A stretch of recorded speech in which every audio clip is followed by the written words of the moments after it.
Assalamualaikum warahmatullahi wabarakatuh anak-anak semuanya. Hari ini kita akan melanjutkan pertemuan kita materi gangguan sistem peredaran darah. Pada tema 4, subtema 2 dan 3 kita akan membahas tentang gangguan pada sistem peredaran darah. Sebelum kita mulai belajar, marilah kita membaca basmalah dulu bersama-sama. Bismillahirrahmanirrahim.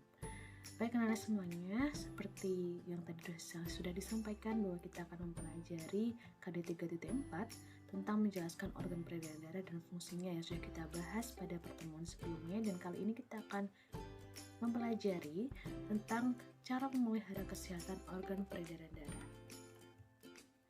Nah, yang pertama, gangguan pada sistem peredaran darah itu bisa terjadi karena adanya bawaan sejak lahir, kecelakaan, ataupun penyakit-penyakit tertentu dalam waktu yang lama. Penyakit ini bisa terjadi atau gangguan pada sistem peredaran darah ini terjadi karena adanya infeksi dalam tubuh.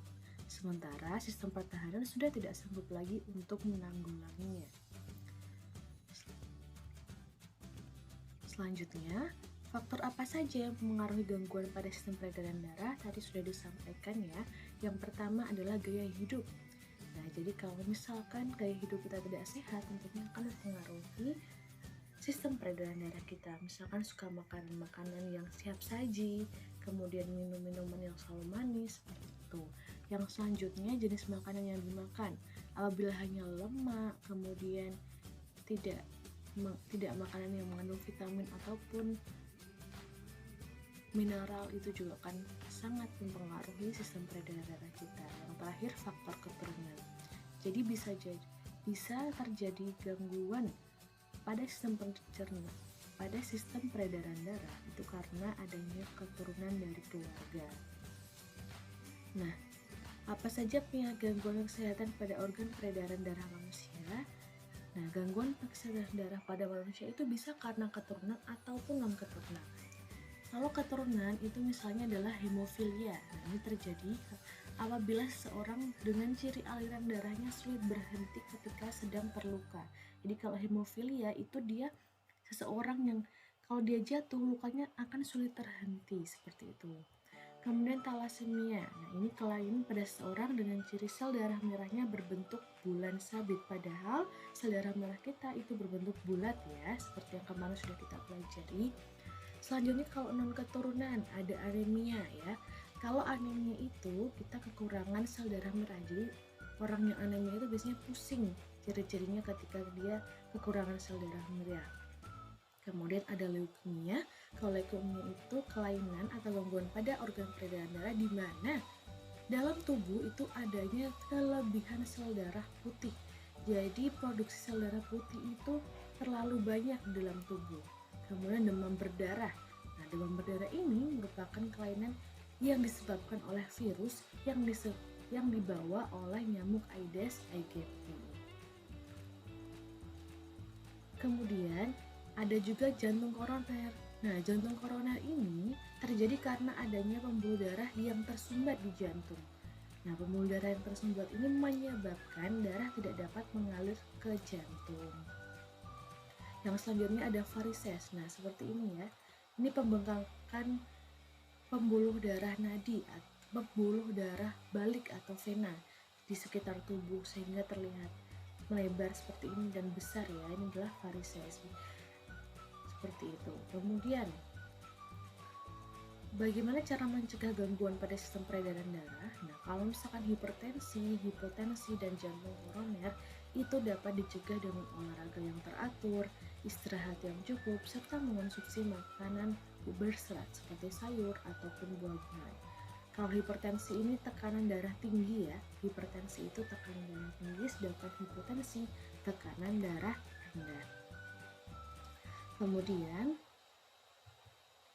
kalau misalkan varises itu dapat dicegah dengan cara melakukan pendinginan atau meluruskan kaki setelah berolahraga agar aliran darah kembali lancar. Selanjutnya, nah, kalau anemia itu bisa dicegah dengan mengonsumsi makanan yang mengandung banyak zat besi. Sedangkan leukemia pencegahannya dengan menerapkan pola hidup sehat. Kemudian demam berdarah dapat dicegah dengan menjaga kebersihan lingkungan untuk membasmi sarang nyamuk.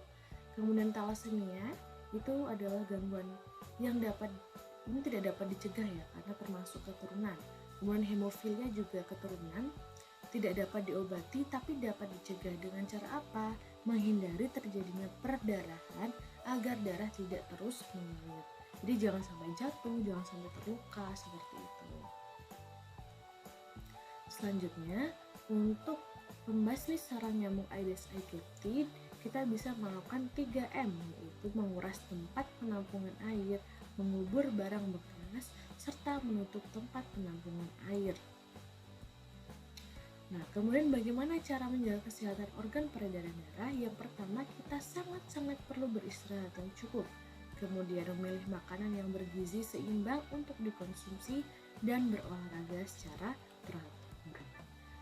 Nah, anak-anakku semuanya, untuk penugasan kali ini seperti kemarin ketika mengerjakan live worksheet, jadi nanti anak-anak akan ada link di Google Classroom. Nah, silahkan diklik, kemudian nanti bisa mengisi ini ya, live worksheetnya akan ibu tunjukkan dulu. Nah, ini ya live worksheetnya ya, jadi kalian tuh mengerjakan ini. Nah, di scroll ke bawah, nanti di sini tulis nama kalian, misalkan Alfiah Nurul Utami, kemudian kelasnya misalkan 5 Sidik, nomor absen 6 misalkan. Nah, nanti ada video di sini. Kalian kemudian nanti diminta untuk menuliskan penyakit-penyakit apa saja yang ada di video tersebut. Kalian tuliskan di sini. Kemudian nanti ada materi sedikit.